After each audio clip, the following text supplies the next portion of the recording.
Welcome to my latest NFL mock draft. Buckle up because this mock draft is going to get wild, as I am including trades in this mock draft. So without further ado, let's get into it. And right away, number one, the Chicago Bears, they trade this number one overall pick. And it's going to be a team that they trade this number one pick to that I don't think many people expect, but they trade the number one pick to the Carolina Panthers. The Panthers are trading up from 9-1. And in this trade, they send their second round pick. They send a late third round pick as they move up. And they will select not Bryce Young, but they will select C.J. Stroud, quarterback out of Ohio State. It's been rumored that ever since Frank Reich took the head coaching job of the Panthers, they've had their eyes on C.J. Stroud. And if you look at the teams ahead of them in the first 8 picks, the Texans, Colts, Raiders, they are quarterback needing teams. So this is their only chance to get C.J. Stroud, as C.J. Stroud would be gone within the first 5 picks, very likely. Plus, Panthers QB coach Josh McCown, he had some pretty interesting comparisons with C.J. Stroud. Pick number 2, the Houston Texans, they go with Bryce Young, quarterback out of Alabama. Although, a lot can happen from now until draft night. I would not be surprised if they passed on a quarterback and if they join the party for tank for Caleb Williams and they go with Jalen Carter, who I feel like is the best non-QB prospect in this draft class, maybe even the best prospect in this draft class. So I definitely could see the Texans taking Jalen Carter, but for this mock draft, I am going Bryce Young. Pick number 3, the Arizona Cardinals, they take Jalen Carter, as they are kind of surprised that Jalen Carter has fallen to them at pick 3, but they will take advantage of this. They go with the best player available, and they take an absolute beast in Jalen Carter. Pick number 4, the Colts. They are a quarterback needing team, but this is a very good scenario for the Colts to be in. And I'm going to explain why. Notice who the Colts hire as their head coach. Eagles offensive coordinator Shane Steichen. Well, the Colts go with Anthony Richardson, quarterback out of Florida. Now, I watched his highlights this year, and I liked what I saw. And I think part of the reason why people are a little bit apprehensive about Anthony Richardson was because of how this season went for Florida. Well, they had a new head coach in Billy Napier. But Anthony Richardson offers the most upside out of all these quarterbacks. Plus, we're getting a lot more mobile quarterbacks in the NFL. Josh Allen, who I am comparing Anthony Richardson to. I think he has that much upside. Jalen Hurts, Justin Fields, Lamar Jackson. So the Colts go with Anthony Richardson, a guy that I feel like has the most upside of all these quarterbacks. Pick number 5, the Seahawks. They go with Will Anderson Jr. out of Alabama. As the Seahawks, they take the best player available at this point. As last year, if Will Anderson was able to declare, he probably would have been the number 1 pick. In fact, I'm willing to bet he would have been. The fact the Seahawks are in a situation with Will Anderson Jr., this is a massive steal, as they take advantage of the chaos that ensued ahead of them. Pick number 6, the Detroit Lions, they go the corner, as I feel like that is their biggest need, as Jeff Okudah has not worked out for the Lions so far. But they go with Joey Porter Jr. out of Penn State. And there's been a lot of praise for Joey Porter throughout the mock draft process. I've seen mock drafts where he's middle first round, as high as maybe the top 12, which it may feel like a reach, but I feel like Joey Porter Jr. is going to be one of those guys that really shows out at the combine next month. And there's be good justification to take Joey Porter Jr. this early. Pick number 7, the Raiders are on the clock. And I do think they will go with Will Levis here, as Will Levis is the best quarterback that's available. As right now, the Raiders, they are in the hunt for Aaron Rodgers, but this is assuming that they don't get Aaron Rodgers, as Aaron Rodgers has been linked to the Raiders, Jets, or staying in Green Bay or retiring. We'll find out more on after his retreat is over with. But Will Levis for this mock draft. Pick number 8, the Falcons are on the clock. And I think they go with Tyree Wilson out of Texas Tech. The Falcons, they have been working on their offensive side of the ball the last couple of drafts. Now it's time to work on their defense, as the Falcons, I believe, had the least amount of quarterback sacks this season. So they really need an edge rusher that's going to get to the quarterback, that's going to rattle QBs. I think Tyree Wilson fits that bill quite nicely. Now the Bears are on the clock, as they traded down from 1 to 9. And they go with, I think they go with Jackson Smith-Njigba out of Ohio State. And this is going to be considered a reach to a lot of people. And I have seen a lot of people criticizing Jackson Smith-Njigba about how he should be the number 1 receiver taken, but he should be. And I was even lobbying for Garrett Wilson, the number 1 receiver taken last year. But I just knew inside that Drake London would be the first receiver off the board and he would be taken by the Falcons. But I wish the Falcons would have gone with Garrett Wilson. Look at the track record of Ohio State wide receivers and name one of them that busts. Pick number 10, the Eagles have the Saints' first round pick. And the Eagles, they go with Myles Murphy out of Clemson. The Eagles, they may have had one of, if not the best defense in the league this season.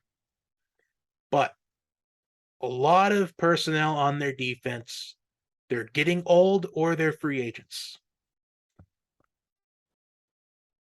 So they go with Myles Murphy, a very good edge rusher. And I think he's going to be another guy that shows out at the combine next month. And he will be a top 10 pick. Pick number 11, the Titans are on the clock. And I think they go with kind of a very controversial pick here, but I think they go with Quentin Johnston out of TCU. They drafted Treylon Burks last year in the first round, but we didn't get to see as much as we were hoping for last year, as he was dealing with injuries last season. But Quentin Johnston is a guy that kind of makes me a bit nervous. I feel like Quentin Johnston is going to either be one of the best receivers in the league 5 years from now, or he's going to be irrelevant. That's how apprehensive I would be, because I just have this fear that Johnson could be Kevin White 2.0. But the Titans, they need the weapons, and they need the weapons now. Depending on who they have a quarterback next season, whether it's Ryan Tannehill, Malik Willis, or somebody else, they're going to need weapons. Pick number 12, the Texans are on the clock. And if you notice, when one receiver comes off the board, there tends to be a run of receivers. We've seen this in the past. We saw it last season. We saw Drake London go off the board, and then a couple picks later, Garrett Wilson came off the board. Then we saw the Saints trade for Chris Olave. Then we saw the Lions trade for Jameson Williams. So I think coming up, we're going to see, if this was the way things had played on draft night, we're going to see wide receivers come off the board left and right. But I don't think the Texans go wide receiver as much as it would be a benefit to them. They need to work on their defense. And they go with not the most exciting pick here, but I do think they will Christian Gonzalez, the cornerback out of Oregon, as this is a great pairing with Derek Stingley Jr. Whether you like it or not, sometimes it's best to go with the best available. And I do feel like Gonzalez has more upside than Devin Witherspoon. But I'll watch more of their tapes throughout this mock draft process, and I might have a change of thought. But for now, I like Gonzalez a little bit more than I do Witherspoon. Pick number 13, the Jets are on the clock. And I think they go with Peter Skoronski out of Northwestern. As he has been as high as the top 5 in some mock drafts towards the beginning of the year. And Northwestern was 1-11 last season, but Peter Skoronski was the best player on perhaps the worst team in college football, at least among the Power Fives. And the Jets, they need to work on that offensive line just a little bit. Pick number 14. Now, this is going to be a typical Bill Belichick pick. We saw him go with Cole Strange in the first round last year. But I do think they will go with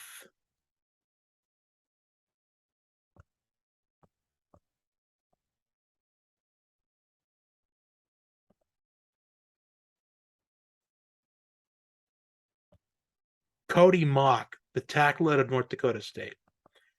Now, there was a lot of high praise for Cody Mock at the Senior Bowl, as he was really bullying guys around. And we saw the same thing with Cole Strange at last year's Senior Bowl. And Bill Belichick liked what he saw. Well, I think he likes what he sees out of Cody Mock, because Bill Belichick is known to go with these random prospects that not a lot of people hear about. And I would not be surprised if that's what he actually did. Now the Packers are on the clock. And this is going to get interesting. Do the Packers still have Aaron Rodgers on draft night? Or is Jordan Love their QB1? Do they trade Jordan Love? Do they completely clean house? Do they try trading up from 15 to 1 to get Bryce Young, and they just throw everything at the Bears? Which they wouldn't do, but just think about how crazy they would be on draft night if we saw that. But I think they go wide receiver. They never go wide receiver in the first round, but they need to, because even with Aaron Rodgers, you know your window is closing rapidly throughout the years. I think the window is only open by just a small crack. They go with Jordan Addison out of USC. As they just need to get elite receivers.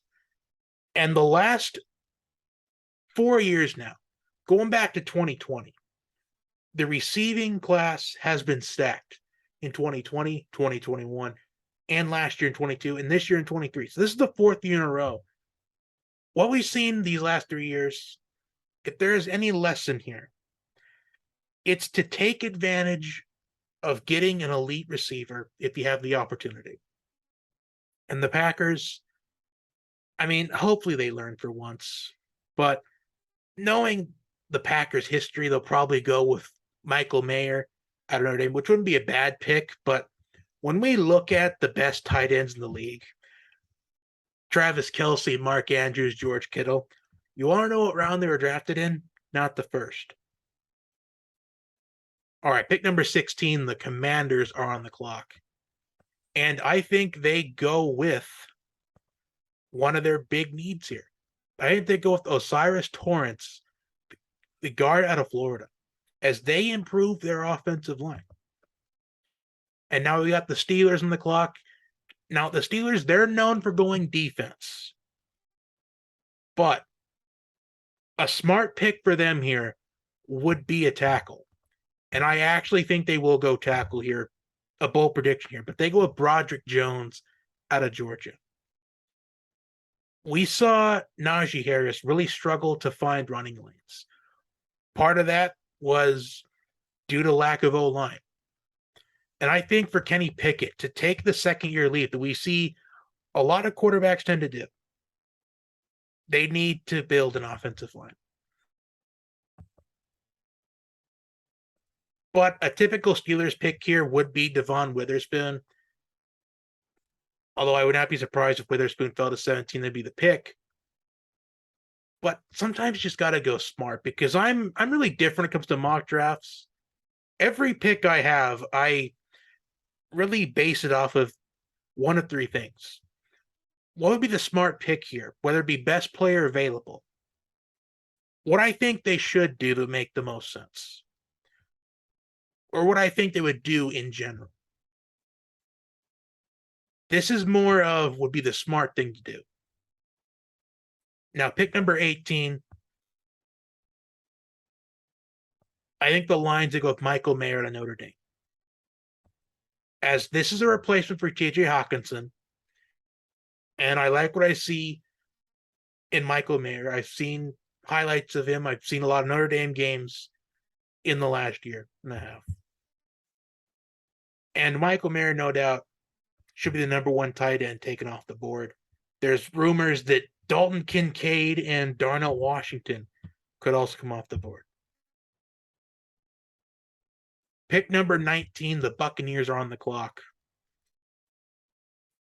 And I think they're going to go with. I think what they need to do is need to work on their offensive line. So I think they go with Paris Johnson Jr. out of Ohio State. As a big reason for the Bucs' misery this season was it looked like to me the offensive line was just decimated by injuries and it just didn't look good from my observations this past season. So they go with Paris Johnson Jr., the best offensive tackle available at this point in the draft. Pick number 20. The Seahawks are on the clock. And I do think that they are going to go with.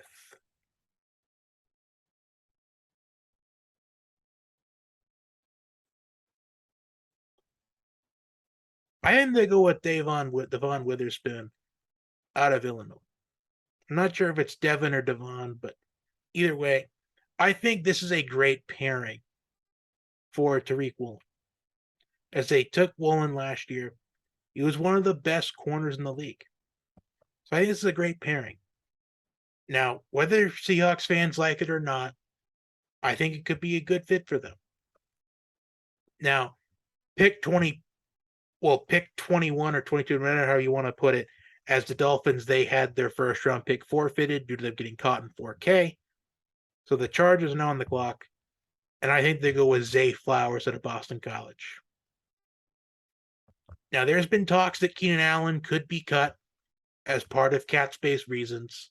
So they have to go back to the drawing board and get a receiver. And Zay Flowers, best one available at this point.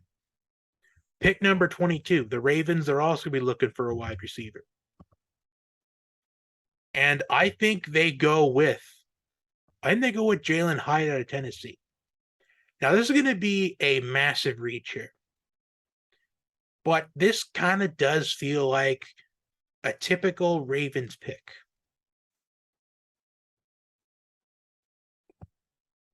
As they've taken receivers in the first round before. I just think that Jalen Hyatt is somebody that's getting undervalued. We're forgetting that he won the Biletnikoff this season. And he absolutely dominated against Alabama with 5 touchdowns. Pick number 23. I actually think that the Vikings will be trading Dalvin Cook in this offseason. So I would not be surprised if the pick here was Bijan Robinson out of Texas. Even though they have Alexander Madison, who could be a starter on most teams, I could see the Vikings dealing Dalvin Cook, and they end up with Bijan Robinson out of Texas. Now, there's a lot of risk taking a running back this early on. You don't want to tend to pay running backs anymore. It seems like teams don't want to pay running backs because we've seen A lot of running backs get extensions, new contracts, and they don't pan out after that. But I just think that the Vikings, they know that their window's there. I mean, it's a contract year for Kirk Cousins. So if the Vikings don't make the playoffs, they could look into one of the quarterbacks next year. But Dalvin Cook, he's approaching 30. I believe he's 29 right now. So they take the best running back in this draft class of Bijan Robinson. Up next, we have the Jaguars. And I think that they are going to go corner, as they never really ended up finding the replacement for Jalen Ramsey. So they go with Emmanuel Forbes at Mississippi State. I've seen rumors that Forbes could be a late first rounder. He's a name to keep an eye out on, and I most certainly am. Emmanuel Forbes, pick 24. Up next, we've got the Giants. Now, the Giants, they've traded Kadarius Toney during the season, so they're looking for a receiver. Kenny Golladay has not lived up to par by any means, so I think they go with Tank Dell out of Houston. Now we're at pick 26. The Cowboys are on the clock.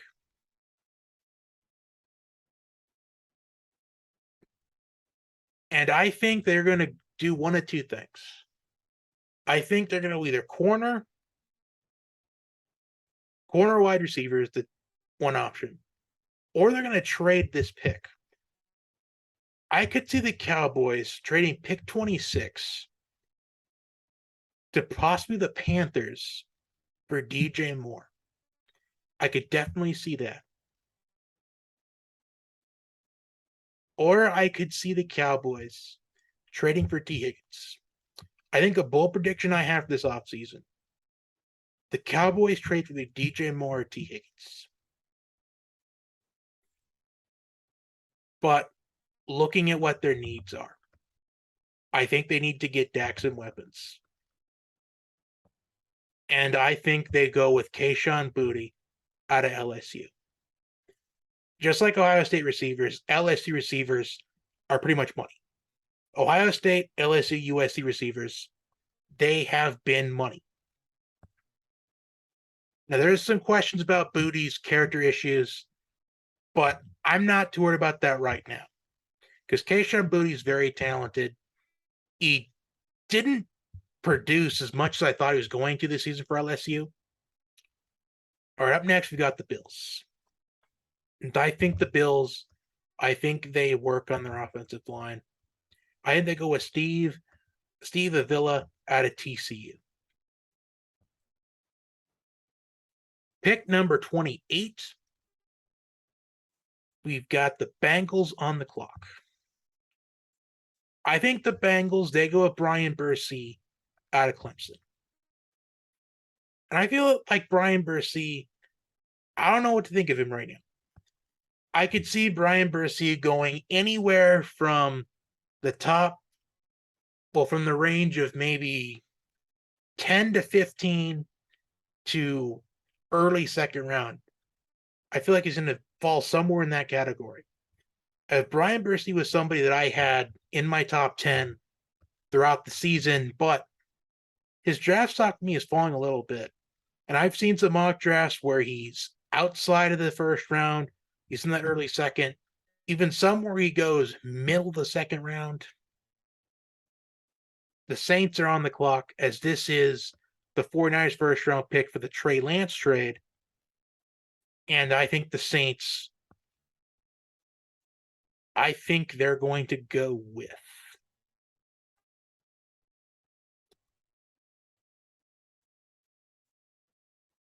there he is. Deonte Banks out of Maryland. Actually, no. Not Deonte Banks.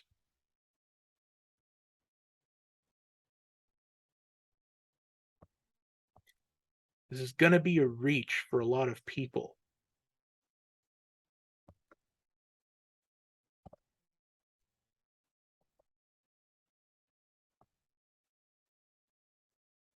But Kelee Ringo out of Georgia.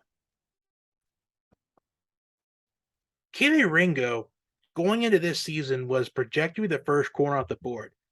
But now his draft stock is falling a lot, and I'm not sure why. I don't know if it has something to do with the Ohio State semifinal game, but if you watch the TCU championship game, he locked down Quentin Johnston really good. That entire performance by Georgia in that championship game was the most dominant performance you're going to see in a championship game. So I don't know why Ringo's draft stock is falling, but it is. And maybe if I watch some more tape, maybe I can find out a reason, maybe interact with some people. But I still think Ringo is worthy of a first round pick. Now we have the Eagles at pick 30. And I think they're going to once again work on that defense, as that defense was a big reason why they lost that Super Bowl. As their defense, they could not get a stop in that second half. So I think they're going to go with Brian Branch at Alabama. As the Eagles, they keep working on that defense. It's been talked about that they're not going to be able to retain everybody.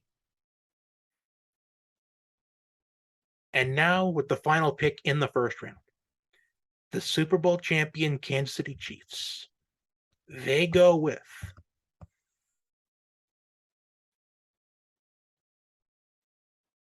Josh Downs, wide receiver, North Carolina. And that will do it for my latest mock draft, as this is what the first round looks like.